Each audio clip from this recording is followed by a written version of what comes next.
Hormat Bapak Paskalis Imadawa, kami persilakan. Waktu juga 7 menit Bapak Wakil Gubernur. Kami persilakan. Saya singkat saja. Pertama, saya sudah tidak beri salam ya, minta maaf. Karena ini waktunya sangat singkat, jadi saya sudah tidak beri salam kepada siapa-siapa ini. Jadi, yang pertama,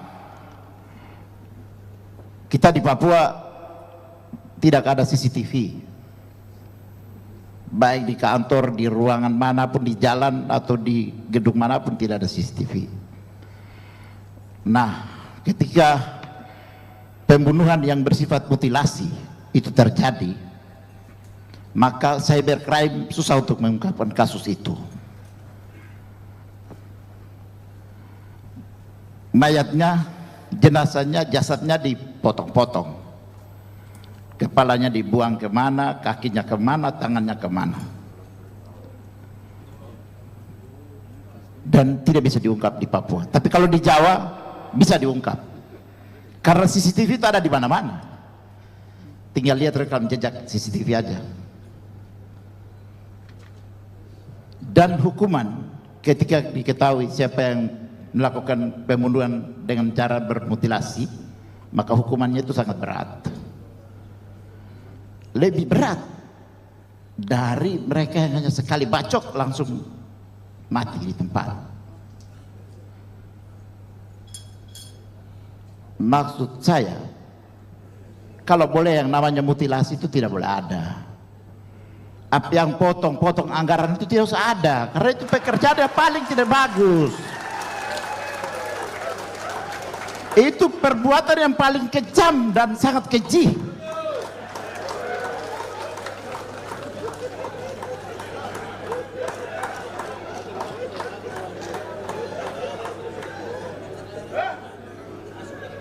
Ya.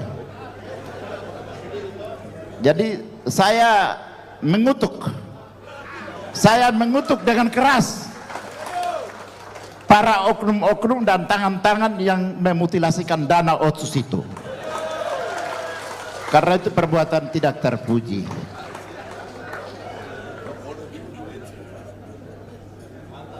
Ya, itu yang pertama.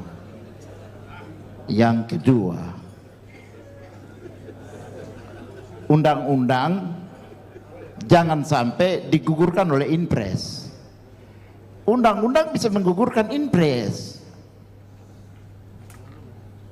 Inpres dalam kedudukan hukum di Republik ini tidak lebih tinggi dari undang-undang.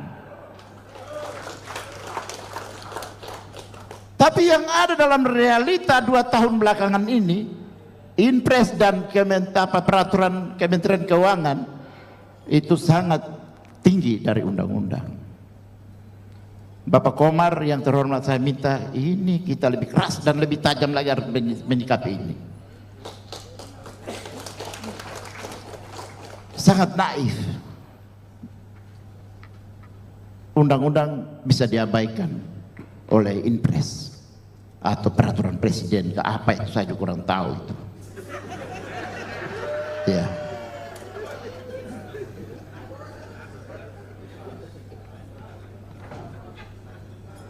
Itu hal yang kedua. Hal yang ketiga, saya ini dari MRP baru ke wakil gubernur. Jadi coba tolong tambah CCTV tadi. MRP ini juga kita beri kewenangan supaya ada CCTV di sana juga di daerah ini gitu. Salah satu kewenangannya mungkin kewenangan untuk bagaimana mereka hak legislasi itu dikasih, dan juga hak budget itu dikasih,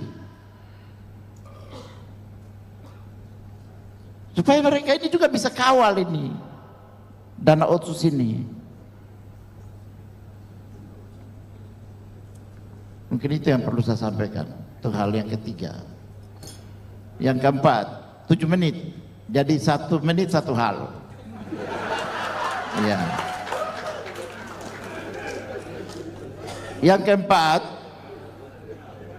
kalau transferan dana ini, saya izin kita ketua kelas ini, saya izin ketua kelas ini, saya minta izin ini. Jika transferan dana ini, dan kita harus ada kesepakatan bersama para gubernur di tanah Papua ini, harus ada kesepakatan bersama. Ketika transferan dana otsus nanti masuk di akhir tahun, kita kembalikan. Begitu. Ngapain diterima? Dikembalikan aja. Begitu. Bukan tidak mampu mengelola, karena otsus ini kan ibaratnya ekor dipegang, kepala dilepas. Gitu. Masa kita ketergantungan yang sangat tinggi sekali ke pusat ini. Bahkan ini dana otsus ini katanya menurut orang kampung bilang itu otsus ada karena Papua mau merdeka gitu. Makanya diberi otsus.